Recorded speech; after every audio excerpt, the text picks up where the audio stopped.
по време на изборните кампании предизвикаха реакцията на администратори на сайтове, блогъри и потребители. Марина Цекова провери дали в парламента се подготвят текстове, които ограничават свободното изразяване в интернет. Страх от контрол върху мненията в интернет по време на избори отприщи реакции в мрежата. Във Фейсбук бързо набъбна групата срещу евентуалните намерения на управляващите да наложат цензура.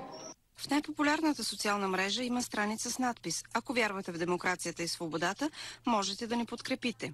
Реакциите са заради предполагаеми промени в наказателния кодекс, които да налагат наказания за мнения и ругатни срещу политици и партии. Добри Божилов е популярен блогър, кандидатирал се и за евродепутат, т.е. бил е от двете страни на барикадата. Политиците не обичат контрола. По принцип те не обичат да бъдат контролирани, обичат да правят нещата на тъмно. И интернет им е така, според мен, най-новия и най-дразнещия трън в окото, защото там най-трудно може да се въведе някакъв контрол и хората се чувстват най-свободни и най-защитени да говорят истината.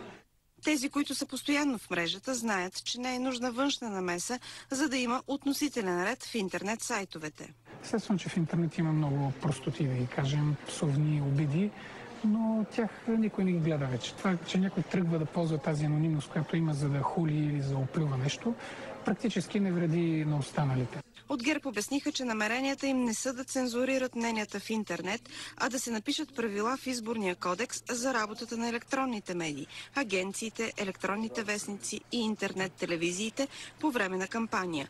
Текстовете ще се отнасят само за отразяването на изборните прояви и за правото на отговор, но не и за мнения в сайтове и социални мрежи. Не, категорично не. За момента сме си представили и не сме искали да ограничим по някакъв начин правата на българските граждани да пишат свободно и във Фейсбук, и в своите блогове. Категорично за такова нещо не е ставало въпрос.